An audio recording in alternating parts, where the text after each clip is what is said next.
Hello everyone, welcome to the video of e-governance. Now in this video, we are going to check another part of your e-commerce lesson, that is e-governance.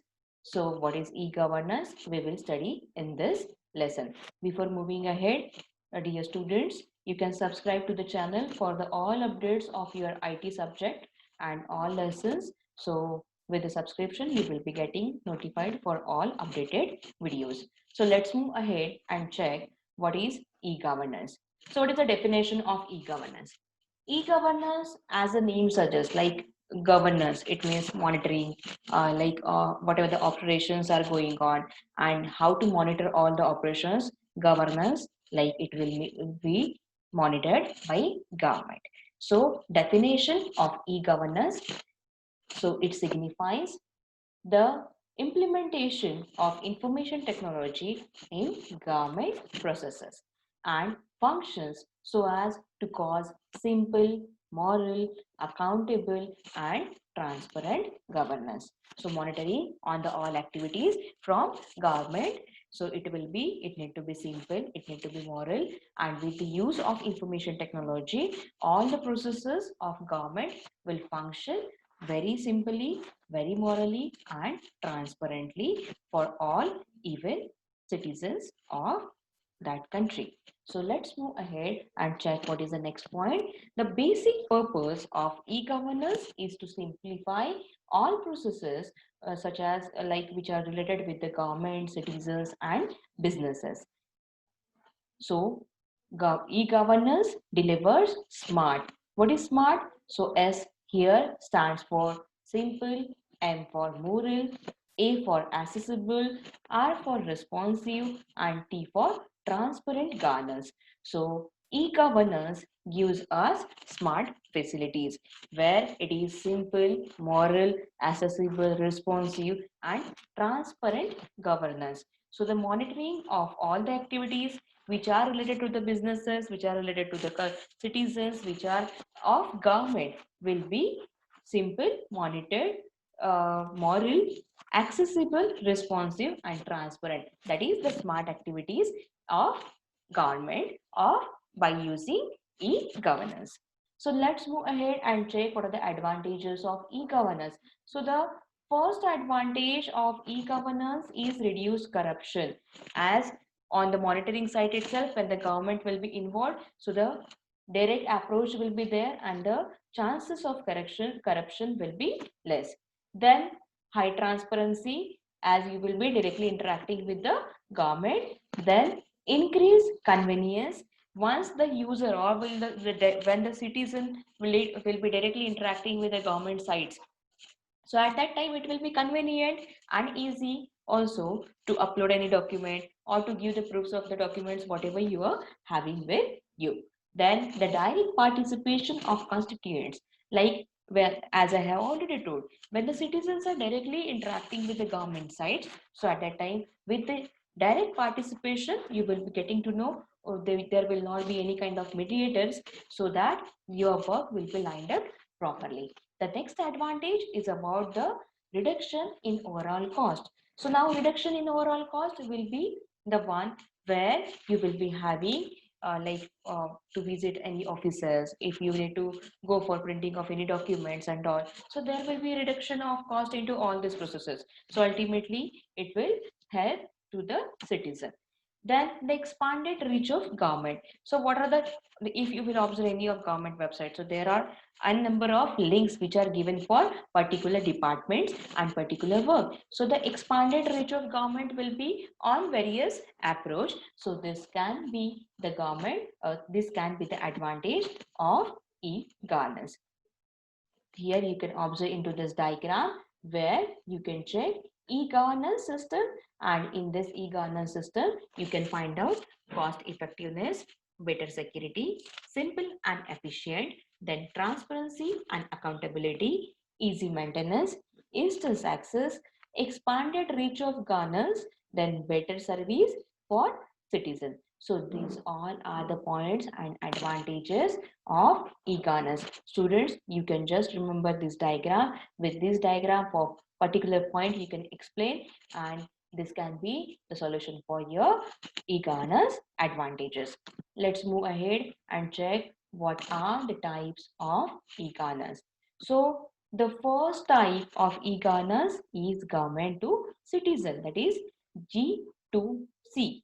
Now, services like you are involved into it when it deals with us, it deals with the citizens. So what are the activities which are we directly interacting with government? So the services like license renewal, paying tax to the these are the activities which are directly related from citizen to the government, and it also have the geographical and land barriers. The next one is government to business. Now here you are observing government to business. It means like here what was the case? Government to citizen. Here you can have the combination of government to business.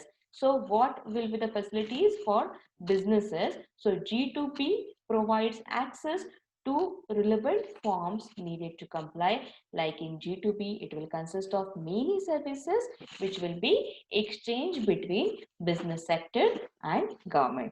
So it is having the aim of eliminating paperwork, saving time, cost, and establishing transparency in business environment while interacting with government. So this is about G2P.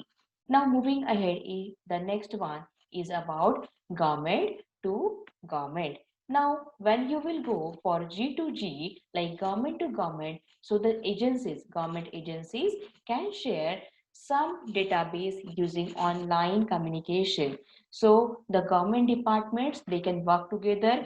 So in conclusion, whatever the services which will be available at local level or international level, there will be the exchange of services and even the monitoring of all the services. Likewise, it will be safe, secure interrelationship between the domestic and foreign government. So the next point is about government to employee. So it is G2E.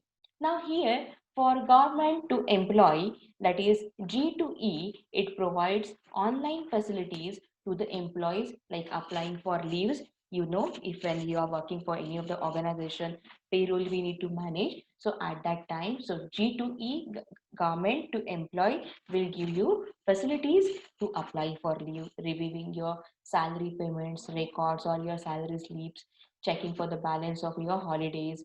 So all these activities will be under government to employees. So G2E sector provides human resource training and development too. So G2E is also the relationship between employees, government institution, and their management. So these are the four forms like government to citizen, government to business, government to government, and government to employee.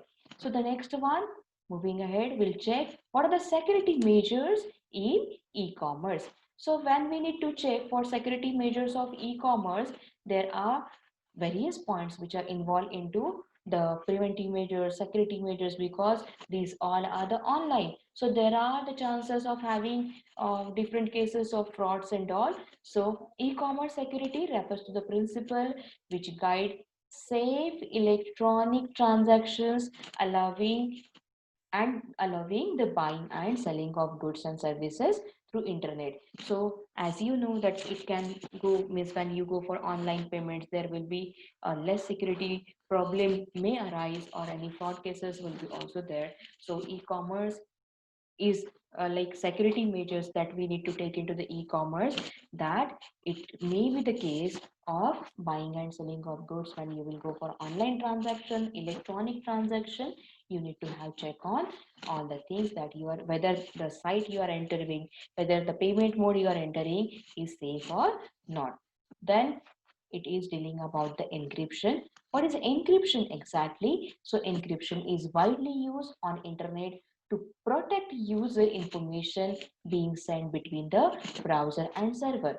Like when you deal for any networking topic, so at the time we have checked what is the ciphertext and what is the encryption, what is the decryption. So we'll see if you are not aware about it, we'll go for that diagram too.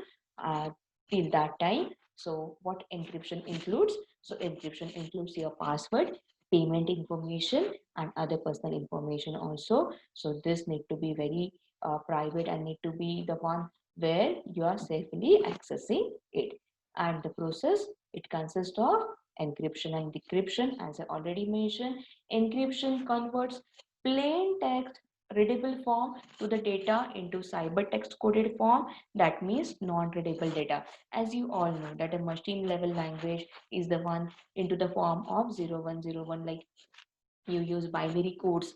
So plain text, like if I will say computer, so what is the computer text will be encrypted into the format of machine understandable language, binary language, and that text or code language is called as ciphertext, whereas your text format will be the plain text. So this encryption from plain to cipher coded format, that is the non-readable data includes into encryption, and decryption is exactly opposite to it. Now the coded form, like your binary coded form, will be decrypted to the plain form, that is the one which is readable for the user, text format. So this will be decryption. Encryption, that is from text to ciphertext, like that is readable format to the non-readable format, plain text to the coded one, and decryption from coded to plain, non-readable to readable format.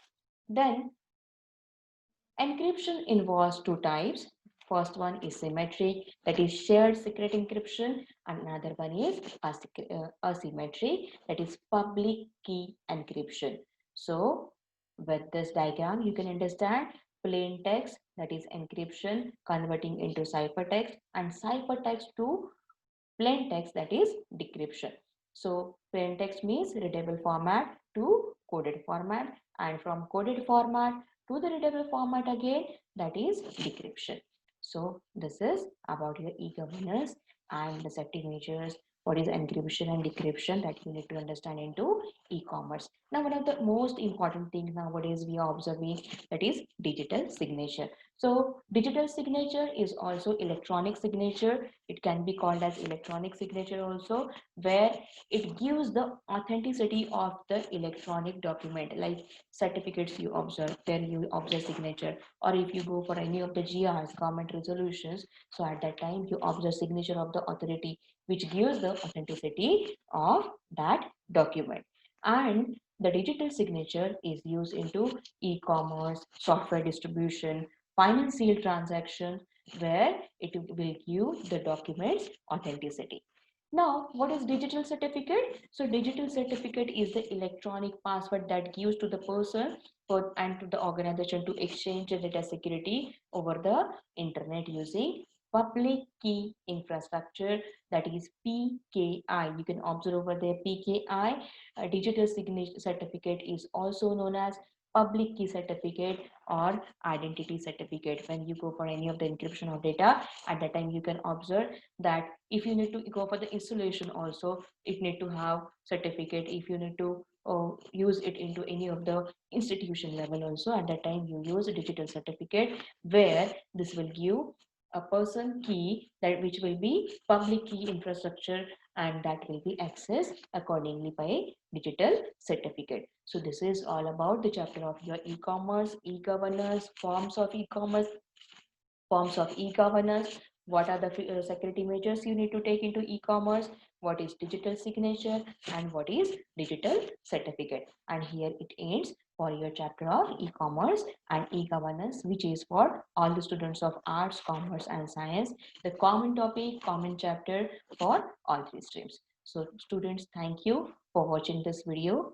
You can like this video, subscribe to the channel, and share among your friends to have updates of all the topics of information technology, the subject of your 12th standard board exam.